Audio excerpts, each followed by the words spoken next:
Você já parou para pensar que a Bíblia não é só um livro, mas sim uma biblioteca inteira?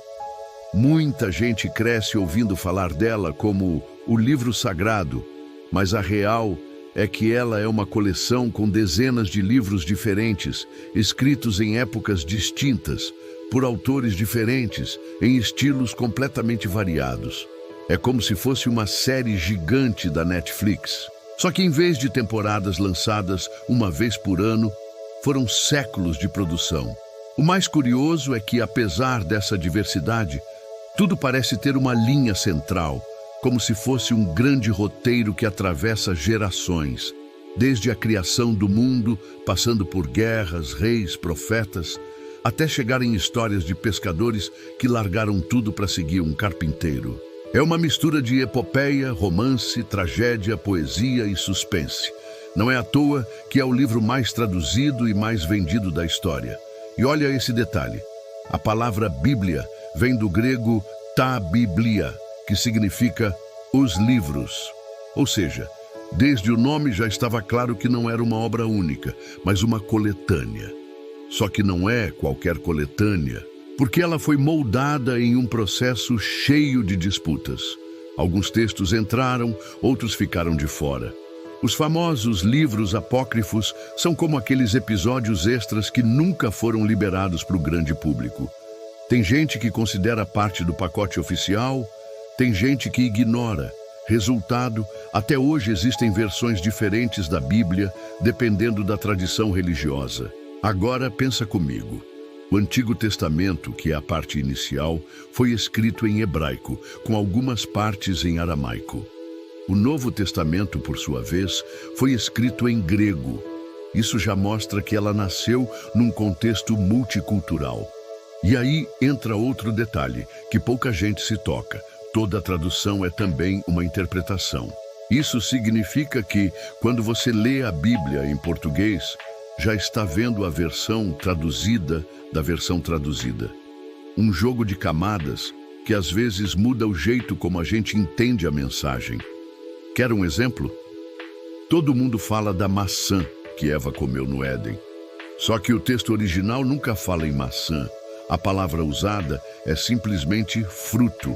A maçã entrou na história séculos depois, provavelmente porque na Europa medieval era um fruto simbólico ligado à tentação. Ou seja, Adão e Eva podem ter mordido uma romã, um figo ou qualquer outra fruta. A maçã foi puro marketing cultural. E já que estamos no Gênesis, aqui vai mais uma curiosidade. Quando Caim matou Abel, Deus marcou Caim para que ninguém o matasse. Mas ninguém quem? Se a história só tinha Adão, Eva e os filhos, como assim tinha mais gente circulando por aí? Esse detalhe gera debates até hoje e mostra que a Bíblia está cheia de passagens que provocam mais perguntas do que respostas. Agora, olha que interessante. A Bíblia não influenciou apenas a religião. Ela moldou o jeito de falar, de pensar e até de fazer leis. Termos como bom samaritano, espinho na carne, torre de Babel ou olho por olho saíram diretamente dela. É como se ela fosse o maior dicionário de expressões que a gente nem percebe que usa. E não pense que é só coisa séria e sagrada. A Bíblia também tem passagens curiosas e até engraçadas. Por exemplo, Noé, depois do dilúvio, resolveu plantar uma vinha. Resultado, bebeu demais e acabou nu dentro da própria tenda. É como se fosse o famoso mico pós-festa registrado na história sagrada. Isso mostra como os personagens, mesmo considerados gigantes espirituais, eram também humanos, cheios de falhas e situações constrangedoras. E aí vem a grande sacada. A Bíblia é o livro que nunca acaba. Cada vez que você lê, encontra um detalhe novo, uma interpretação diferente, uma curiosidade que tinha passado batida. É por isso que, mesmo sendo tão antiga, ela nunca perde a relevância. Se você já está curtindo essas curiosidades e sacadas diferentes, deixa o like, se inscreve no canal e compartilha esse vídeo. Porque nos próximos blocos, a gente vai mergulhar ainda mais fundo em histórias que parecem lenda, mas estão lá, registradas na Bíblia. Quando alguém fala "no princípio", já sabe de onde veio, né? O livro de Gênesis. Mas olha só, esse começo não é só sobre Adão, Eva e a serpente. É um verdadeiro baú de histórias curiosas. Primeiro, a criação. Se você ler com calma, vai perceber que existem duas versões diferentes no mesmo livro. Uma descreve Deus criando o mundo em 6 dias e descansando no 7º. A outra mostra Deus formando o homem do pó e depois criando a mulher. É como se fossem 2 takes diferentes do mesmo filme, mas ambos entraram na edição final. E a famosa história da serpente, todo mundo pensa que era o diabo disfarçado. Mas o texto nunca fala isso, só fala de uma serpente astuta. A associação com Satanás veio muito tempo depois, quando teólogos começaram a fazer links entre as passagens. Ou seja, pode ser que Adão e Eva tenham sido enganados pelo maior coach de tentação da história. Agora, Caim e Abel. Essa é a primeira novela familiar do mundo. Caim mata Abel por inveja. Mas tem um detalhe que quase ninguém comenta. Deus não rejeitou a oferta de Caim porque era ruim. O texto dá a entender que Caim não ofereceu o melhor do que tinha. É como dar um presente meia boca e esperar aplauso. Claro que não ia dar certo. E aí vem a treta. Depois do crime, Caim tem medo de ser morto por outros. Outros quem? Se teoricamente só existiam eles, de onde saiu essa galera? Esse detalhe abre margem para várias teorias. Tem gente que diz que havia outros povos. Tem gente que acha que o texto é simbólico. De qualquer forma, é um furo de roteiro que gera debates até hoje. Depois vem o dilúvio. Todo mundo já ouviu falar da Arca de Noé, com os animais impares. Mas se você ler direitinho, tem uma parte que fala em 7 casais de animais puros. Ou seja, não era só um zoológico de duplas fofinhas. Tinha multiplicação na escala. E outra, imagina o cheiro daquela arca depois de meses. A Bíblia não fala, mas deve ter sido insuportável. E depois do dilúvio, Noé bebeu vinho e acabou passando vergonha. Isso mostra uma coisa: até os grandes homens da Bíblia tinham seus momentos de fraqueza. É quase como se o texto dissesse: relaxa, até os heróis erram. Outro episódio curioso: a Torre de Babel.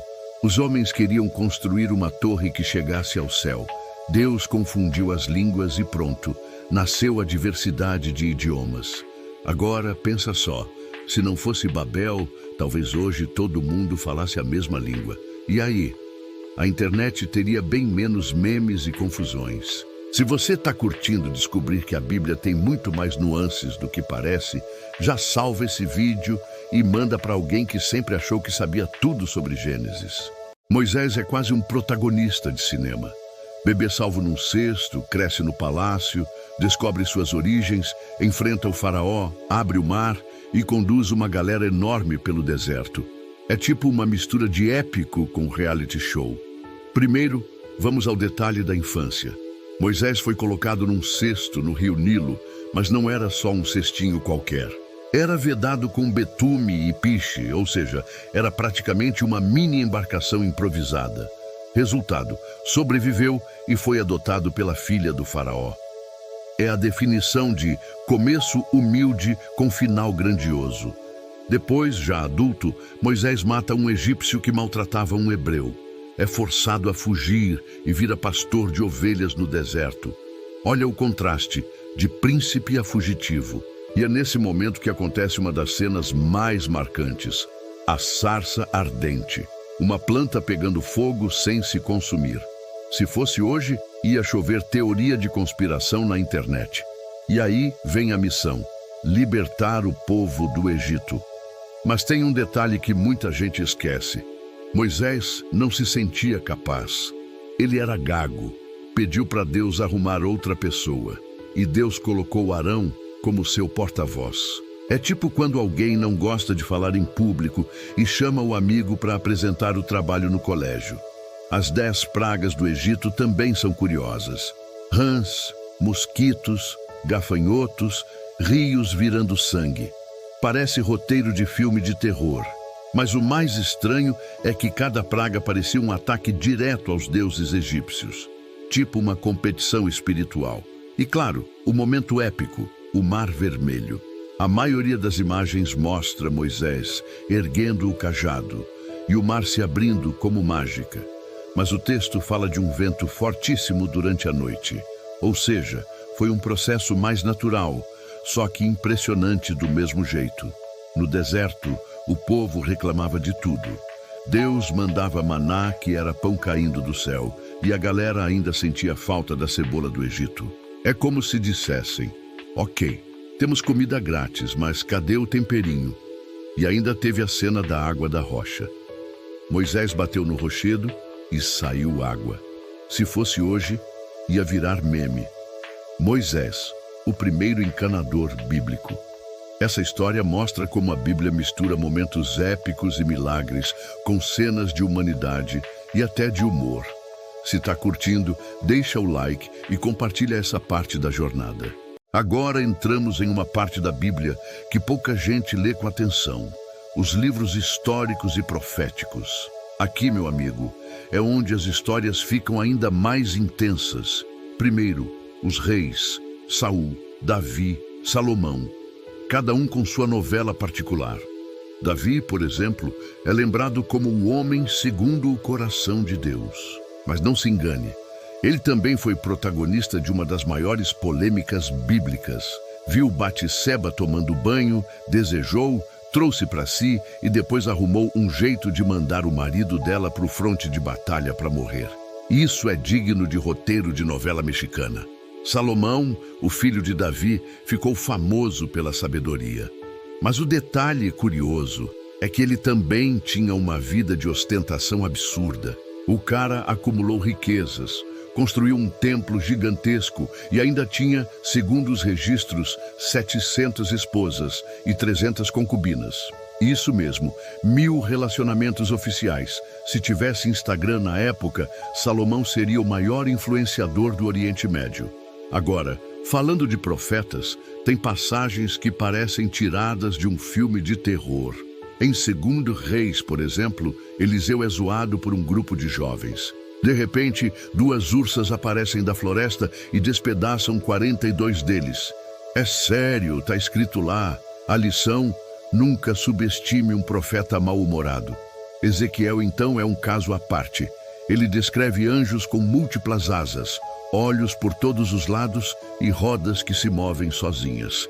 Se você ler sem contexto, parece mais descrição de nave alienígena do que de seres celestiais. Não à toa, tem ufólogo que usa essas passagens para dizer que os profetas viram ETs. Outra história pouco lembrada é a de Daniel. Todo mundo lembra dele saindo ileso da cova dos leões, mas poucos lembram que depois os inimigos dele foram jogados na mesma cova. E aí, os leões atacaram de verdade. É como se a Bíblia dissesse: olha, milagre é milagre, mas justiça também chega.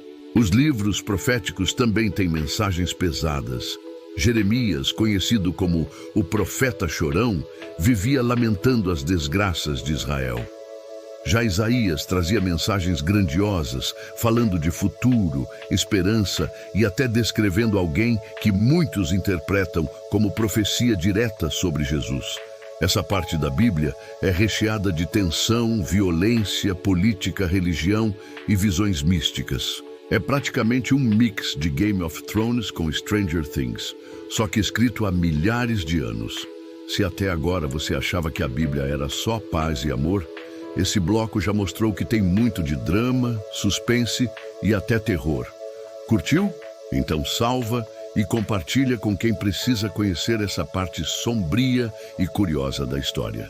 Agora chegamos à parte mais conhecida, mas também cheia de curiosidades: o Novo Testamento. O nascimento de Jesus, por exemplo, é contado de formas diferentes nos evangelhos. Mateus fala dos magos que vieram do Oriente. Lucas fala dos pastores que foram visitar o bebê. Já Marcos nem se dá o trabalho de narrar o nascimento. E João começa direto dizendo que Jesus é o Verbo. Ou seja, a cena clássica do presépio que a gente conhece é, na verdade, uma mistura criativa.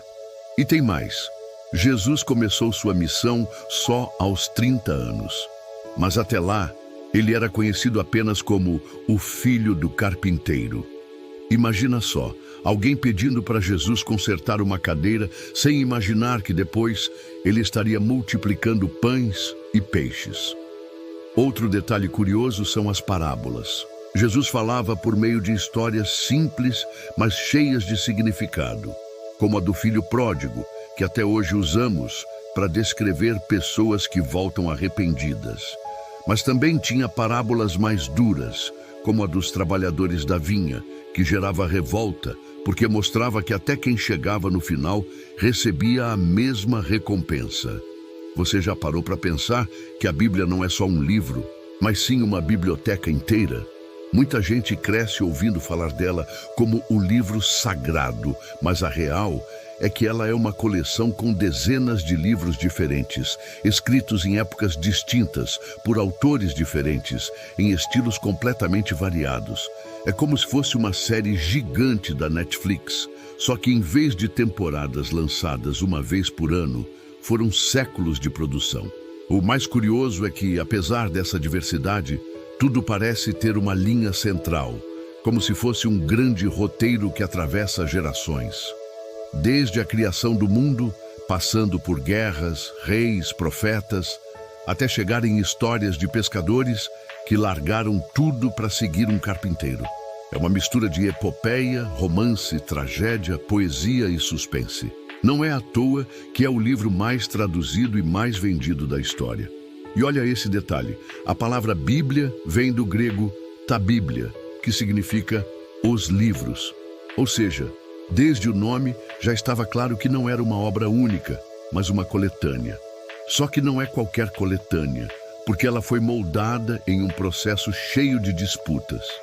Alguns textos entraram, outros ficaram de fora. Os famosos livros apócrifos são como aqueles episódios extras que nunca foram liberados para o grande público. Tem gente que considera parte do pacote oficial, tem gente que ignora. Resultado, até hoje existem versões diferentes da Bíblia dependendo da tradição religiosa. Agora pensa comigo, o Antigo Testamento, que é a parte inicial, foi escrito em hebraico, com algumas partes em aramaico. O Novo Testamento, por sua vez, foi escrito em grego. Isso já mostra que ela nasceu num contexto multicultural. E aí entra outro detalhe que pouca gente se toca. Toda tradução é também uma interpretação. Isso significa que quando você lê a Bíblia em português, já está vendo a versão traduzida da versão traduzida. Um jogo de camadas que às vezes muda o jeito como a gente entende a mensagem. Quer um exemplo? Todo mundo fala da maçã que Eva comeu no Éden, só que o texto original nunca fala em maçã. A palavra usada é simplesmente fruto. A maçã entrou na história séculos depois, provavelmente porque, na Europa medieval, era um fruto simbólico ligado à tentação. Ou seja, Adão e Eva podem ter mordido uma romã, um figo ou qualquer outra fruta. A maçã foi puro marketing cultural. E já que estamos no Gênesis, aqui vai mais uma curiosidade. Quando Caim matou Abel, Deus marcou Caim para que ninguém o matasse. Mas ninguém quem? Se a história só tinha Adão, Eva e os filhos, como assim tinha mais gente circulando por aí? Esse detalhe gera debates até hoje e mostra que a Bíblia está cheia de passagens que provocam mais perguntas do que respostas. Agora, olha que interessante. A Bíblia não influenciou apenas a religião. Ela moldou o jeito de falar, de pensar e até de fazer leis. Termos como bom samaritano, espinho na carne, torre de Babel ou olho por olho saíram diretamente dela. É como se ela fosse o maior dicionário de expressões que a gente nem percebe que usa. E não pense que é só coisa séria e sagrada. A Bíblia também tem passagens curiosas e até engraçadas. Por exemplo, Noé, depois do dilúvio, resolveu plantar uma vinha. Resultado, bebeu demais e acabou nu dentro da própria tenda. É como se fosse o famoso mico pós-festa, registrado na história sagrada. Isso mostra como os personagens, mesmo considerados gigantes espirituais, eram também humanos, cheios de falhas e situações constrangedoras. E aí vem a grande sacada. A Bíblia é o livro que nunca acaba. Cada vez que você lê, encontra um detalhe novo, uma interpretação diferente, uma curiosidade que tinha passado batida. É por isso que, mesmo sendo tão antiga, ela nunca perde a relevância. Se você já está curtindo essas curiosidades e sacadas diferentes, deixa o like, se inscreve no canal e compartilha esse vídeo. Porque nos próximos blocos a gente vai mergulhar ainda mais fundo em histórias que parecem lenda, mas estão lá, registradas na Bíblia. E chegamos ao final da Bíblia, o livro mais enigmático e polêmico, o Apocalipse. Aqui não tem meio termo. É trombeta tocando, estrelas caindo, dragões, bestas de 7 cabeças, números misteriosos e um juízo final digno de blockbuster de Hollywood.